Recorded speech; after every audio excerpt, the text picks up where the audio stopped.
ওহদের ময়দানে যখন আক্রান্ত হয়ে গেলেন, চতুর্দিকে কাফেররা ঘিরে ধরেছে, বাঁচার কোনো পথ নাই। সাহাবায়ে কেরাম রাসূলকে পাহারা দিলেন। যারা রাসূলকে পাহারা দিতে দাঁড়াইছেন, জীবন দিয়া পাহারা দিতে দাঁড়ায় গেছে। রাসূলের দিকে মুখ দিয়া, পিঠটা বাইরের দিকে দিয়ে রাসূলকে পাহারা দেওয়া শুরু করেছেন। হুজুরকে পাহারা দিতে যারা দাঁড়িয়েছিলেন, কাফের কর্তৃক নিক্ষিপ্ত কি তীরগুলি এসে যখন বিঁধতেছিল, শুধু একজন সাহাবী হযরত তালহার পিঠের ভিতরে রাসূলকে হেফাজতের জন্য 80টা তীর একজনের পিঠের মধ্যে দিয়ে ঢুকেছে। এক অসতর্ক মুহূর্তে নবীজির ডান্ডা মোবারক শহীদ হয়ে গেল, শিরস্থান ভেঙে গেল, লোহার কড়া প্রবিষ্ট হয়ে গেল কপালের ভিতরে। হুজুর মাথা ঘুরে পড়ে গেলেন। হযরত আবু উবাইদা রাদিয়াল্লাহু তাআলা আনহু হুজুরের মস্তক মোবারককে করে করে নিয়ে তারপরে বহু কষ্ট করে মাথা থেকে লোহার কড়া বের করলেন। এবার ওই কড়ার ছিদ্র দিয়ে রক্ত আসতেছে, মুখ দিয়ে রক্ত পড়তেছে, দাড়ি ভিজে যাচ্ছে। বুখারী শরীফে এসেছে, আল্লাহর নবী দুইখানা হাত নিজের চেহারার উপরে মলে আনে টাটকা রক্ত চোখের সামনে দেখে বলছেন, আহারে, এই কওমের ফালাত কি করে হবে, এই কওমের মুক্তি কি করে হবে, এই কওমের নাজাত কি করে হবে, যে কওম তার নবীর চেহারা রক্ত দিয়ে আল্লাহ বানাইয়া দিল। নবীজি বললেন, আল্লাহুম্মা গফিরলি কওমি ফাইন্নাহুম লা ইয়ালামুন। আয় আল্লাহ পাক, আমার এই কওম বুঝতে পারে না, ওদেরকে মাফ করে দাও। খবর ছড়িয়ে গেল নবীজি শহীদ হয়ে গিয়েছেন। খবর ছড়িয়ে গেল চতুর্দিকে, মদিনায় খবর ছড়িয়ে গেল। মানুষ পাগলের মতো দৌড়ানো শুরু করে দিল। এক মেয়ে লোক দৌড়াচ্ছে ওহদের দিকে। কয়েকজন সাহাবীর সঙ্গে দেখা, তারা জিজ্ঞেস করলেন, দৌড়াও কেন? মহিলা, যাও কই? কয় ওহদের দিকে যেতেছি। কয় যায় এত কোনো লাভ নাই, যেহেতু তোমার যে স্বামী এসেছিলেন জিহাদের ময়দানে, তিনি তো শহীদ হয়ে গেছেন। মহিলা বলতেছে, কে শহীদ হয়েছে শুনতে চাই না, আগে বলো নবীজি কেমন আছে। আবার কিছুক্ষণ পর আর কয়েকজনের সঙ্গে দেখা, তারা বলছে, মেয়ে লোক দৌড়াও কই? যাচ্ছি ওহদের দিকে। তারা বলছেন যে কোনো লাভ নাই, তোমার যে দুইটা কলিজার টুকরা সন্তান ওহদে এসেছিল, দুটোই শহীদ হয়ে গেছে। মা বলতেছে, ও সাহাবী, কে শহীদ হয়েছে শুনতে চাই না, তাড়াতাড়ি করে বলো আল্লাহর নবী মুহাম্মদুর রাসূলুল্লাহ সাল্লাল্লাহু আলাইহি ওয়াসাল্লাম কেমন আছেন। দৌড়াতে দৌড়াতে ওহদের মাঠে সাহাবায়ে কেরাম পরিবেষ্টিত। আল্লাহর নবীর কাছে গিয়ে হুজুরের জীবিত চেহারা মোবারকের দিকে তাকায়া মেয়ে লোকটি কাঁদতেছে আর বলতেছে, ইয়া রাসূলুল্লাহ, আমার স্বামী মরা শোক, আমার কলিজার টুকরা দুইটা সন্তান মরা শোক আমার কলিজা থেকে মুছে গেছে, আপনি বেঁচে আছেন, তামাম মুসলমানদের এর চাইতে বড় সান্ত্বনার নাই। নবীজি বলেছেন, কন্যার পিতাদেরকে গালি দিও না। অনেকে টিটকারি করে, বারবার মেয়ে হয় ছেলে একটাও হয় না, সেই জন্য টিটকারি বুটকারি করে। আল্লাহর নবী বলেছেন, মেয়ের পিতাকে গালি দিও না, ঠাট্টা করো না, যেহেতু আমি মুহাম্মদুর রাসূলুল্লাহ সাল্লাল্লাহু আলাইহি ওয়াসাল্লাম, আমি মেয়েদের পিতা, আমি নিজে মেয়েদের পিতা। খাওয়া মেয়েদের পিতাকে গালি দিও না। রাসূলুল্লাহ বলেছেন, আকাশের নিচে জমিনের উপরে খাদিজার মতো মহিলা আর নাই।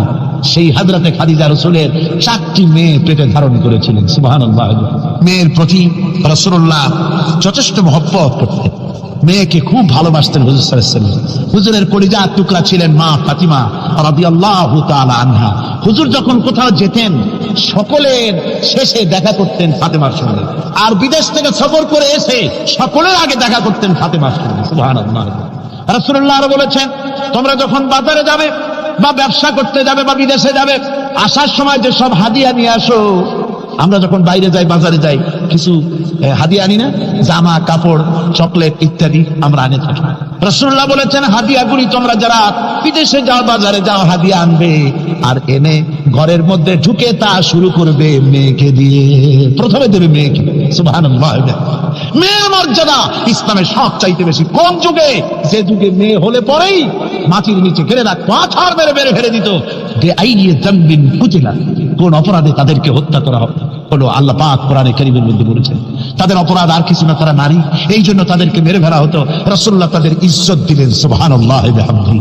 রাসূলুল্লাহ সম্মান দিলেন, ইজ্জত দিলেন তাদের। কন্যা হিসাবে নারীর এই মর্যাদা। ফাতেমাকে রাসূল এত ভালোবাসতেন, ইন্তেকালের সময় হযরত ফাতেমা কাঁদতে কাঁদতে বেহুশ হয়ে যাওয়ার উপক্রম হয়ে গেল। রাসূলুল্লাহ হযরত ফাতেমাকে ইশারা দিলেন, হযরত ফাতেমা তার কান নিয়ে রাসূলুল্লাহর মুখের কাছে লাগাই দিলেন। আল্লাহ নবী কি যেন বললেন কানে কানে, হযরত ফাতেমার কান্না বন্ধ হয়ে গেল। হযরত আয়েশা বলেন, মা, রাসূলুল্লাহ তোমার কানে কানে কি বলল আর তোমার কান্না বন্ধ হয়ে গেল? হযরত ফাতেমা বলেন, ইয়া আম্মা জান, আমার আব্বা আমার কানে কানে বলল, মা ফাতেমা তুই কাঁদিস না, তোর কান্না আমার বরদাস্ত হয় না, তোমাকে কাঁদতে হবে না, আমি তোমাকে সুসংবাদ দিয়ে যেতেছি, আমি মরে যাওয়ার পর সর্বপ্রথম তোমার সাথে আমার দেখা হবে। রাসূলুল্লাহর এই ভবিষ্যৎবাণী হযরত ফাতেমা বুঝতে পেরেছেন যে হুজুরের ইন্তেকালের পরে আমার বেশি দেরি হবে না, আমিও তাড়াতাড়ি হুজুরের সাথে শামিল হতে পারবো। হুজুরের ইন্তেকালের 6 মাস পরেই হযরত ফাতেমা রাদিয়াল্লাহু তাআলা আনহা ইন্তেকাল করেছেন। কন্যা হিসাবে নারীর মর্যাদা ইসলাম অনেক অনেক গুণ বাড়িয়ে দিয়েছে। এই কন্যা শিশু, কৈশোর, যৌবন পেরিয়ে যখন যৌবনে তার বিয়ে হয়ে যায়, আল্লাহ রাব্বুল আলামিন তখন বলেন, وَمِنْ آيَاتِهِ أَنْ خَلَقَ لَكُم مِّنْ أَنفُسِكُمْ أَزْوَاجًا لِتَسْكُنُوا إِلَيْهَا وَجَعَلَ بَيْنَكُم مَّوَدَّةً وَرَحْمَةً। আল্লাহ পাক বলেন, আমার নিদর্শনের ভিতরে এটাও একটি নিদর্শন, আমি তোমাদের থেকে তোমাদের জোড়া তৈরি করেছি, তোমাদের স্ত্রীদেরকে তৈরি করেছি, তোমাদের সাথে তোমাদের স্ত্রীর ভালোবাসা সৃষ্টি করেছি, মহব্বত সৃষ্টি করেছি। এই মহব্বত আমি আল্লাহ তৈরি করেছি। আর যখন বুড়ো হয়ে যায় মানুষ, স্বামী স্ত্রী যখন বুড়া আর বুড়ি হয়, তখন আর ভালোবাসা থাকে না, তখন ওই ভালোবাসা শরীয়তার করুণায় আমি আল্লাহ পরিণত করে দেই। বুড়ার জন্য তখন বুড়ি ছাড়া আর উপায় নাই, বুড়িরও আর বুড়া ছাড়া উপায় নাই। তখন ভালোবাসা কোন বিশেষ কোন অক্ষণীয় ভালোবাসা নয়, তখন একের উপরে অন্য একদম নির্ভরশীল হয়ে পড়ে। আল্লাহ পাক বলেন, এই অবস্থা আমি আল্লাহ সৃষ্টি করে দেই। সুবহানাল্লাহ। স্ত্রীকে রাসূলুল্লাহ কত ভালোবাসতেন। আল্লাহ নবী বলেছেন, আমার কাছে 3টা জিনিস প্রিয়, একটা হচ্ছে সুগন্ধি, একটা হচ্ছে নামাজ, আরেকটা হচ্ছে স্ত্রী। সুবহানাল্লাহ। স্ত্রী আমার কাছে প্রিয়। হুজুর বলেছেন, তোমাদের মধ্যে সেই ব্যক্তি উত্তম যে ব্যক্তি তার স্ত্রীর কাছে উত্তম, আমি আমার স্ত্রীদের কাছে উত্তম ব্যক্তি। সুবহানাল্লাহ। রাসূলুল্লাহ স্ত্রীকে কত ভালোবাসতেন। বিশ্বনবী রাজনৈতিক কর্মকাণ্ড চালাচ্ছেন, যুদ্ধের দামামা বাজতেছে, চতুর্দিকে কত অশান্তি, সবকিছু চলছে, স্ত্রীর হক আদায় করতে ভুলে যাননি। রাতের বেলায় হযরত আয়েশার বয়স কম, তাকে নিয়ে রাসূলুল্লাহ একটু সুযোগ পেয়েছেন, বলছেন, আয়েশা সব তো ঘুমিয়ে, চলো আমরা একটু দৌড়াই। ওই যে দূরে একটা জিনিস দেখা যায়, দৌড় দাও, দেখি কি আগে যায়। দুজনে দৌড় প্রতিযোগিতা করলেন। দৌড় প্রতিযোগিতায় হযরত আয়েশা ফার্স্ট হলেন, হুজুর পিছনে পড়ে গেলেন। হযরত আয়েশা খুব আনন্দ করলেন যে আপনি কিন্তু আমার সাথে দৌড়ে পারলেন। পরবর্তী কিছু কাল যাওয়ার পর হযরত আয়েশা বলেন, হুজুর আজকে আবার বললেন যে চলো আয়েশা একটু দৌড়াই। হযরত আয়েশা বলছেন যে সেদিনের তুলনায় আমার শরীর একটু, আমি মুটিয়ে গেছি, শরীরটি স্থূল হয়েছে, আমি আজকে দৌড়ালাম কিন্তু পারলাম না। রাসূল আগে চলে গেলেন, আমি হাঁপাতে হাঁপাতে যখন হুজুরের কাছে চলে গেছি, হুজুর তখন মুস্কি হেসে আমাকে বললেন, আয়েশা ওই সেই দিনের জবাব আজকে দিয়া দিলাম। সুবহানাল্লাহ বিহামদিহি, সুবহানাল্লাহ বিহামদিহি। বিশ্ব নবী কত আদর্শ বিশ্ব মানবতার জন্য। তিনি বলেছেন, আরাফাতের ময়দানে রাসূলুল্লাহ বলেছেন, তোমরা যেমন পড়বে তোমার স্ত্রীদেরকে তেমন পড়াবে, তোমরা যেমন খাবে তোমার স্ত্রীদেরকে তেমন খাওয়াবে, স্ট্যান্ডার্ড মেনটেন করবে। তুমি ভালো দামের কাপড় পরবে, স্ত্রীকে খারাপ দিবে তা নয়।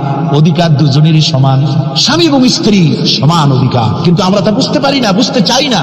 আমরা অনেকে মনে করেছি বিয়ে যখন করছি তখন আমি তো নওয়াবজাদা নসরুল্লাহ খান আর বউ তো কেনা দাসী না। সে কিন্তু দাসী না, তার মর্যাদা আছে, তার সম্মান আছে, তার সম্মান আপনাকে দিতে হবে। রাসূলুল্লাহ দিয়েছে, আপনাকেও দিতে হবে। রান্না বান্না হতে দেরি হয়, কত গালাগালি শুনতে হয় নারীকে। আল্লাহর নবীর স্ত্রী হযরত আয়েশা বলেছেন, আল্লাহর নবী কাজ করে, মানুষের সঙ্গে কথা বলে, রাষ্ট্রীয় দায়িত্ব পালন করে, ঘরের ভিতরে এসে যখন দেখেছেন রান্না হতে দেরি আছে, রাসূলুল্লাহ বিরক্ত হন নাই, ভুরু কুঞ্চিত করেন নাই, চোখ মোটা করেন নাই, আমাকে কোনো কথা শোনান নাই, বরং আমার কাছে বসে রান্নায় আমাকে সহযোগিতা করেছেন। সুবহানাল্লাহ বিহামদি। এই হলো আল্লাহর রাসূল, এই হলো বিশ্ব নবী। স্ত্রীর সঙ্গে কি মহব্বত! সুবহানাল্লাহ। হুজুর মহব্বত করতেন স্ত্রীদেরকে। রাসূলুল্লাহর ঘরে দৌলত ছিল না, কিন্তু মহব্বত দিয়ে ভরা ছিল ঘরটা। হুজুরের ঘরে ফ্রিজ নাই, এসি নাই, হুজুরের ঘরে কার্পেট নাই, হুজুরের ঘরের মধ্যে জাজিম নাই, তোশক নাই, বড় বড় কম্বল নাই, আরামের কোন জিনিস নাই, মডার্ন ইকুইপমেন্টস কিচ্ছু নাই, দৌলত নাই, কিন্তু মহব্বত দিয়ে ঘরটা ভরা। হযরত আয়েশা বলেছেন, আমি পানি পান করে গ্লাস রেখে দিতাম, আল্লাহর নবী তখন গ্লাসের সেই জায়গায় ঠোঁট লাগাতেন যেখানে আমি ঠোঁট লাগায়া পানি পান করেছি। আমি গোশত চিবোতাম, রাসূলুল্লাহ আমার হাত থেকে গোশত টুকরা দিয়া সেই জায়গায় চিবোতেন যেখানে আমি চিবয়েছি। সুবহানাল্লাহ। আমার ভাইরা, রাসূল তার স্ত্রীদেরকে মহব্বত করতেন, স্ত্রীরাও রাসূলকে মহব্বত করতেন দারুণ ভাবে।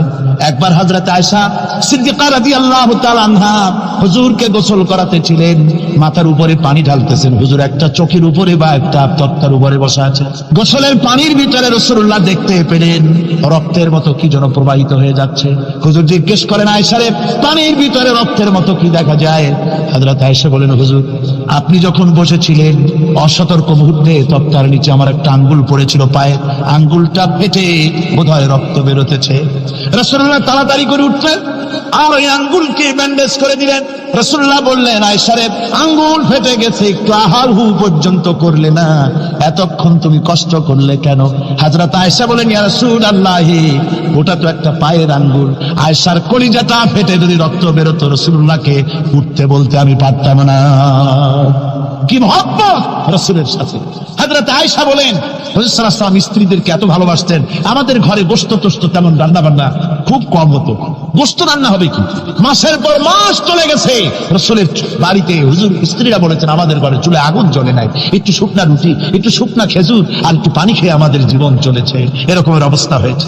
তারপরে এই অবস্থা চলেছে, এর মধ্যে যদি কখনো একটু গোশত আসছে, হুজুর যখন ছাগল দুম্বা জবাও করেছে, এই দুম্বার গোশত নিয়ে, ছাগলের গোশত নিয়ে রাসূলুল্লাহ নিজে বেরোতেন। হযরত খাদিজার বান্ধবী কোথায় আছে খুঁজে ওই বান্ধবীর কাছে গোশত পৌঁছে দিয়ে আসতে। হযরত আয়েশা বলেন, একদিন আমার ঘুম ভেঙে গেল, দেখি হুজুর আমার কাছে নেই, গেলেন কোথায়?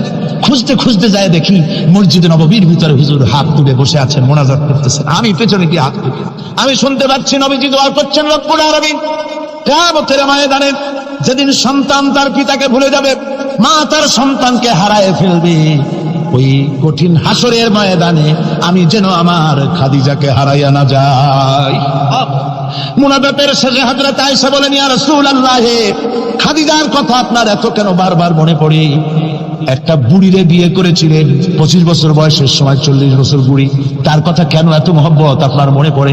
তার থেকে যুবতী মেয়ে, সুন্দরী মেয়েকে আপনার স্ত্রী হিসেবে আপনি পান নাই। হুজুর বলেন, আয়েশা রে, খাদিজার সম্পর্কে এমন কথা তুমি আর বলো না, তোমরা সবাই আমার সুখের দিনের স্ত্রী, আর খাদিজা আমার এমন সময়ের স্ত্রী ছিল যখন মক্কায় আমার আশ্রয় ছিল না, তামাম মক্কা নগরীতে আমার আশ্রয় ছিল না। খাদিজার সঞ্চিত সমস্ত ধনরাশি ইসলাম কবুল করার পর দুহাতে খাদিজা বিতরণ করে দিয়েছে। হযরত আয়েশা বলেন, হুজুর আমার গোস্তাকি মাফ করে দেন, আমি আর এরকম বলবো না, তবে খাদিজা সম্পর্কে আমার এই কিছু একটু শোনান। হুজুর বলেন, আয়েশা রে শোনো, গভীর রাত, যত রাত হোক না কেন, ইসলামের দাওয়াত দিয়ে দিয়ে গভীর রাত্রে আমি যখন বাসায় ফিরেছি, ঘরে এসেছি, দরজায় একটা মাত্র ডাক দিয়েছি, খাদিজা, অমনি দরজা খুলে গেছে। আমি জিজ্ঞেস করেছি, খাদিজা রে, যত রাত্রে আসলাম, যতবার আসলাম, একটা ডাকের বেশি লাগলো না, তুমি কি ঘুমাও না? হযরতে খাদিজা বলেছেন, ইয়া রাসূলুল্লাহ, আমার মনের ভিতরে ভয় থাকে, আল্লাহর রাসূল দিনের খেদমতে বাইরে আছেন, আমি যদি আরামে বিছানায় ঘুমায় থাকি আর নবীজি দরজার কাছে দাঁড়ায় আমারে ডাকাডাকি করবে, উঠতে যদি দেরি হয়ে যায় নবীজির সঙ্গে বেয়াদবি হয়ে যাবে, এই মনে করে আপনি না আসা পর্যন্ত দরজার সাথে পিঠ লাগাই আমি দাঁড়াইয়া দাঁড়াইয়া ঘুমাই। আমার ভাইরা, হযরতে খাদিজার ইজ্জত স্বয়ং আল্লাহ দিয়েছেন। কে দিয়েছেন? হাদিস শরীফে এসেছে, রাসূলুল্লাহ জাবালে নূরে বসা, গারে হেরার ভিতরে বসা, হযরতে জিবরাইল রাসূলুল্লাহর সঙ্গে কথা বলতেছেন। একটু পরে হযরত জিবরাইল বলেন, ইয়া রাসূলুল্লাহ, আমি আর এখানে বসবো না, আমি এখন চলছি। আমি দেখতে পাচ্ছি খাদিজা আসতেছে আপনার জন্য খাবার নিয়ে। খাদিজা যখন আপনার কাছে পৌঁছে যাবে, আপনি খাদিজাকে শোনায় দিবেন আল্লাহ রাব্বুল আলামিন খাদিজাকে সালাম জানাইছে। সুবহানাল্লাহ।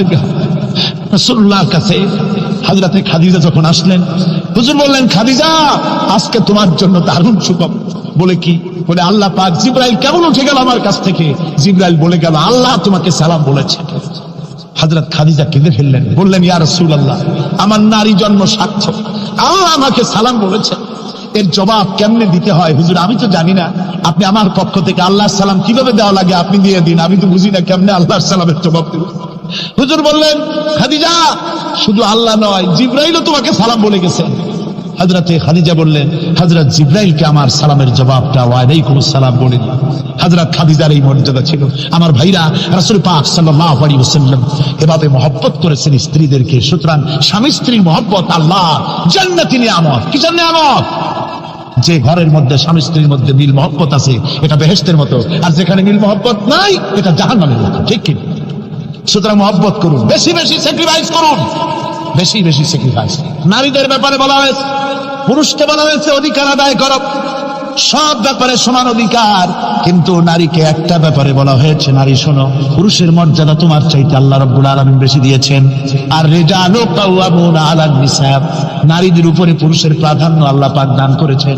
একজন সাহাবী বলেছেন, ইয়া রাসূলুল্লাহ, জঙ্গলি উট দেখলাম আপনার পায়ের উপরে সিজদায় পড়ে গেল, আপনি যদি আমাদেরকে অনুমতি দিতেন না, আপনাকে আমরা সিজদা করতাম। আল্লাহ নবী বললেন, মানুষ মানুষকে সিজদা করা, এ পারমিশন যদি আমি দিতাম, তাহলে দুনিয়ার সমস্ত স্ত্রীদেরকে বলতাম তারা যেন তাদের স্বামীকে সিজদা দেয়।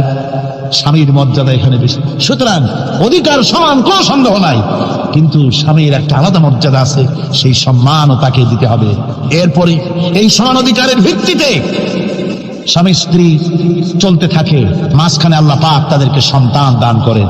আল্লাহ তাদেরকে, নারীকে লেখাপড়ার অধিকার দিয়েছে, ইসলাম তাকে লেখাপড়ার অধিকার দিয়েছে, শিক্ষার অধিকার দিয়েছে। হযরত আয়েশা সিদ্দিকা রাদিয়াল্লাহু তাআলা আনহা শিক্ষয়িত্রী ছিলেন, হাফেজা ছিলেন, হাদিসের হাফেজা ছিলেন, কোরআনের হাফেজা ছিলেন, হাজার হাজার সাহাবায়ে কেরামদের তিনি ওস্তাদ ছিলেন। সুবহানাল্লাহ।